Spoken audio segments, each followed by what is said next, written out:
on those helicopters and be able to push forward. And they're also very powerful at securing this landing zone. They're all equipped with miniguns, once again, all commanded by real players.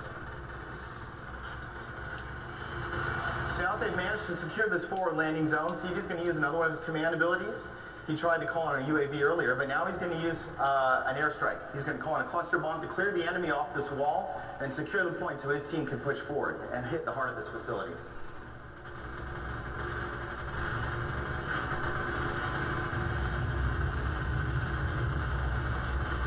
So obviously, devastating strike. It's cleared the enemy off this position. Now his team has a few moments before the enemies respawn, secure that wall again. So they're going to push in and set a foothold to push into the heart of the base where they'll link up with all 4 platoons for the final assault on this objective.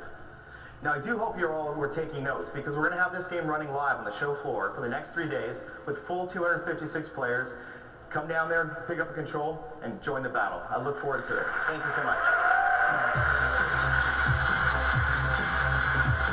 Oh yeah, that looks good.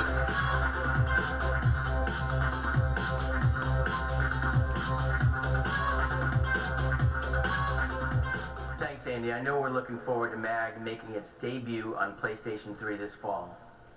So let's go. Oh, what the fuck? So let's go from massively multiplayer console gaming to our portable platform. When the PSP first came out 5 years ago, it was designed for portability and multimedia consumption. Over time, it became slimmer and lighter with a better LCD screen, and our content and services have continued to improve with it. We've had everything from applications like Skype and internet radio to nearly 400 PSP titles in North America alone, including many of the industry's most storied franchises. PlayStation Portable features blockbuster titles like Crisis Core, Final Fantasy VII, Star Wars Battlefront Renegade Squadron, Madden NFL 09, and of course, God of War Chains of Olympus. For gamers looking for a richer, deeper, and more engaging portable experience, the PSP has no equal. And last year, 15 million people came to the same conclusion, pushing our global install base to more than 50 million units. Over the past 2 years, much of that growth has been fueled by content offerings we've bundled with PSP, and this year will be no different. At Destination PlayStation, we announced a variety of entertainment packs for PSP, including bundles with Rock Band Unplugged coming out next week. The City of Final Fantasy will be launching on August 25th, and we follow that up with Assassin's Creed Bloodlines coming out on November 10th. We also outlined some of our plans to expand PSP to reach to a younger, more diverse demographic and further appeal to teen and tween girls. For starters, we're working with Disney to launch a Hannah Montana bundle, compete with a lilac-colored PSP this July. Just sold a few right there, that's awesome. We're bringing a host of other content to PSP for this audience later this year, including Pets, Loco Roco 2, Patapon 2, and Rock Band. Not to mention a lot of great movie and TV content from partners like Disney and Nickelodeon. Not only do we have something for everyone from a content perspective, but when paired with PlayStation 3, PSP is in a class all its own, and it's a true game changer for the industry.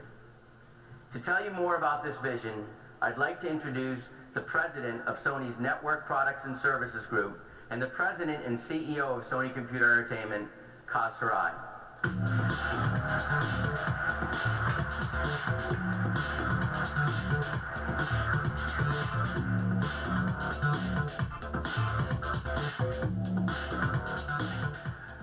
Thanks, Jack. I'm really excited to be back here on stage here at E3. I was part of the crowd last year, but I couldn't resist the temptation to be back on stage this year again. So it's a pleasure to be back on stage. So PlayStation grew from infancy to adolescence in the very heart of the digital era.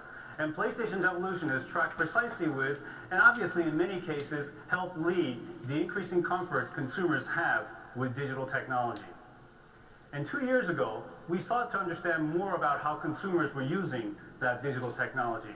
So naturally, we went on the road, visiting with publishers, developers, and gamers to ask how we could make the PSP better. And this feedback actually went right back to our engineering team and led to changes in the design and the features of the PSP. So it's my pleasure today to officially introduce the next step in the evolution of the PlayStation Portable.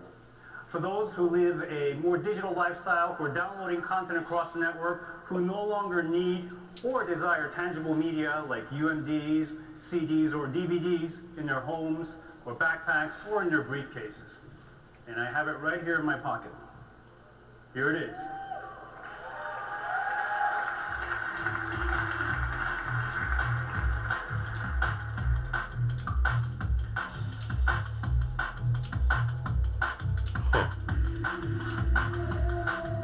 We actually have a couple of names for this beautiful little device. First, we call it the worst kept secret of E3.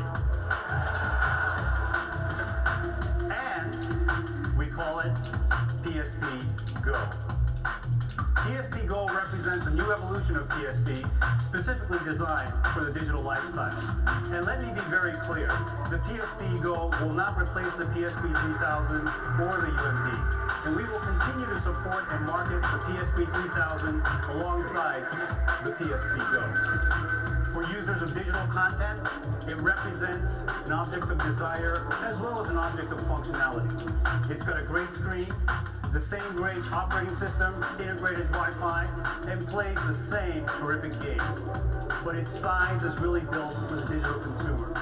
In fact, the PSP Go is actually more than 50% smaller and 40% lighter than the original PSP 1000. So the PSP Go is designed for the digital lifestyle, offering 16 gigabytes of internal flash memory to store plenty of games, videos, music, and of course your photos. And you'll be able to download games and movies and other content from the free PlayStation Network using the PSP Go's built-in Wi-Fi. And as you can see, the PSP Go also has a slide-out feature for the controls, integrated Bluetooth technology, and a new memory stick micromedia port, also known as M2, for adding even more memory to the system. And, as Jack mentioned, 2009 will see more big franchise titles released on PSP than any other time in the history of the PSP platform. But we're also working to make the experience easier and more enjoyable. So for starters, today we're launching a new application used to access the PlayStation Store on the PC that makes it so much more easier to manage your content across your PC and your PSP, and it's called Media Go. Media Go has replaced the current version of the Media Manager and is now the application used to access the PlayStation Store directly from your PC. It makes content transfer of pictures and movies and music that much easier with really a much more intuitive interface. And clearly, the ability to consume all forms of media on the PSP is very crucial. And we have seen an increase in music usage on the PSP system recently, and in response, we're going to introduce a new application specific to the PSP. And this application is called SenseMe. So incorporating a 12-tone technology recognition system, SenseMe will analyze your music library to deliver a playlist based on the moods that you select. Launching on PSP and PSP Gold this fall, SenseMe really enhances the music experience so that you can easily enjoy the mood and the tracks to fit your mood and occasion. And this year, continuing the momentum that we've built for content on PSP, we're going to also lower the price of the PSP toolkits.